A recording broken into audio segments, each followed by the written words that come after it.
Hello, I'm talking to Vera Peiffer, who is one of the UK's leading kinesiologists, and Vera specialises in the field of hair loss. Vera is author of the book Regrowing Hair Naturally, and today we're going to cover some of the key questions that you have about hair loss.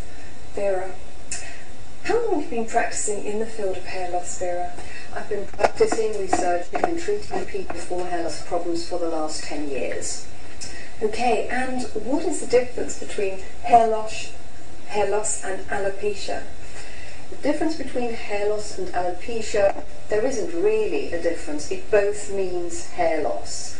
Alopecia is the scientific term for hair loss. I see. And what's the difference between alopecia areata and alopecia androgenetica? I'm sorry if I pronounced that. That's fine, don't worry, those are quite difficult expressions. It's the alopecia areata. Areata, as we have the word area, areata means it's an area where you lose hair in a patch. So when somebody has patchy hair loss like that, where there's a whole area without any hair, that is alopecia areata. It's considered to be an autoimmune disorder. Whereas alopecia androgenetica is more of a diffuse hair loss in certain areas. So male pattern baldness, for example, is a form of alopecia areata, where the hair thins out on the crown and where the temples go back.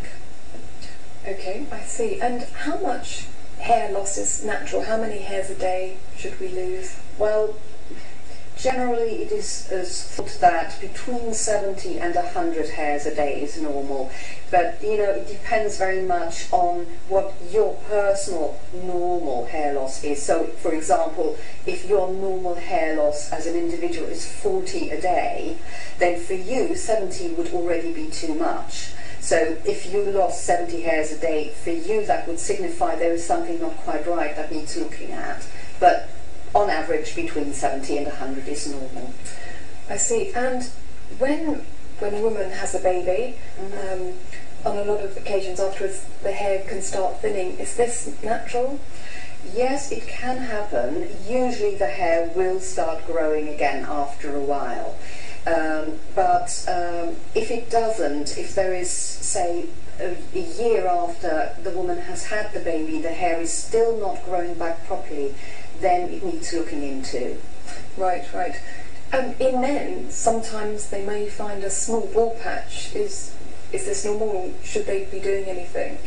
It depends a little bit. You see, if it's a truly bald patch where there's absolutely no hair, then you're looking at alopecia areata, and that means there is a severe toxicity in the body, in which case you really need to do something about it very quickly, because these round patches can grow back by themselves, but they can also get bigger.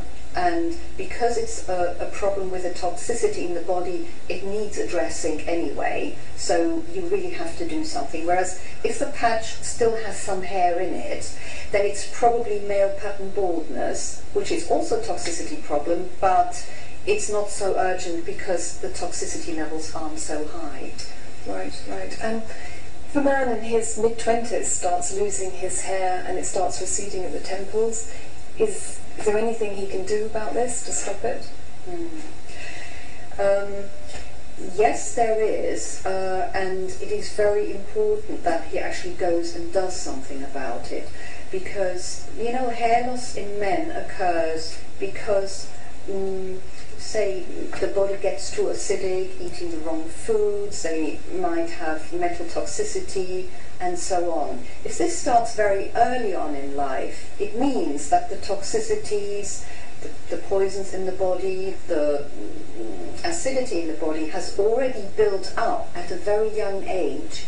So in order to stop that from continuing to build up, again, you need to do something about it, and that's where I do the hair sample tests, for example, or nail sample tests. If somebody doesn't have any hair anymore, I can actually check whether people have a toxicity problem, what it is, and what they need to take to get rid of it. Oh, fantastic. So, I mean, once a hair loss problem has been established, are there any set tests that should be done? It is very useful if you can get your doctor to do tests for you. You need to check what levels you have for iron. That's a very important one. Folic acid is important as well. And there are various other things like B12 that would also be useful to check. I find that those are good tests, but they don't really get to the bottom of it, because what I found in my research is that any hair loss has something to do with the body getting too acidic. And the acidity can come from various things, from fillings in your teeth, for example. Amalgam fillings can cause hair loss.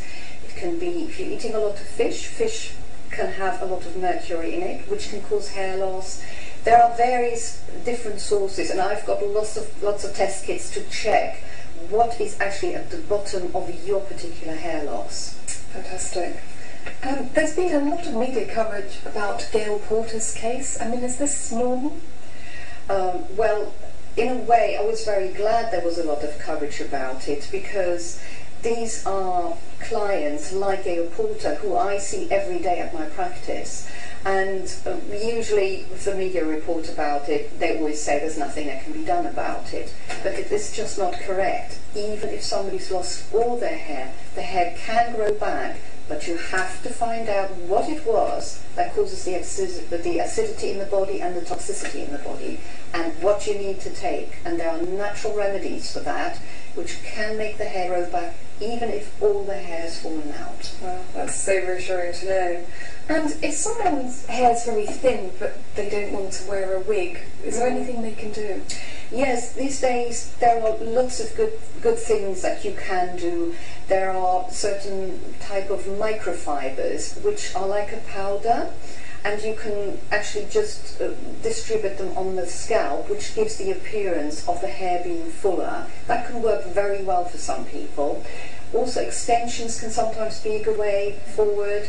So there are a variety of things you can do there to help yourself and feel more confident, because people really lose their confidence when the hair doesn't look good, especially women, but also men. You know, if you have a 20-year-old, and I do have very young men at my practice, and I have children who are losing their hair, and it can be soul destroying and really knocks your confidence. So if you can help yourself while, you know, doing something to get the hair back, it's a good thing to do. Excellent, excellent. So are there any foods that I should avoid if I've got a hair loss problem, Vera? Well, for men, definitely avoid animal fats. So cut down on the cheese, cut down on fatty meats, because they have a detrimental effect on male hormones, and they can actually shift the balance so that the hair falls out. I actually had a good friend of mine who had a fantastic head of hair. I mean, beautiful, you know, wavy hair, really full head of hair. And he suddenly discovered a passion for cheese, and he had sort of like a block of cheese every day. And he developed male pattern baldness. And it was purely down to that. We tested it, and it was that he had, you know, eaten too much cheese. He had to stop that, and with a bit of aid from some supplements, the hair started growing back again. But, you know, without knowing me, he wouldn't have known that there's a problem. So for men, fatty animal products, not good. For women, there isn't really anything particular, I'd say, except for people who usually don't drink enough water. You have to drink water, you have to flush out the body, because if the body's acidic, the water will dilute the acidity. So and that really helps to keep the body flushed of toxins to a certain extent. It's not quite enough, but it's a good start to actually make the body healthier. Thank you so much, Vera. It's been invaluable.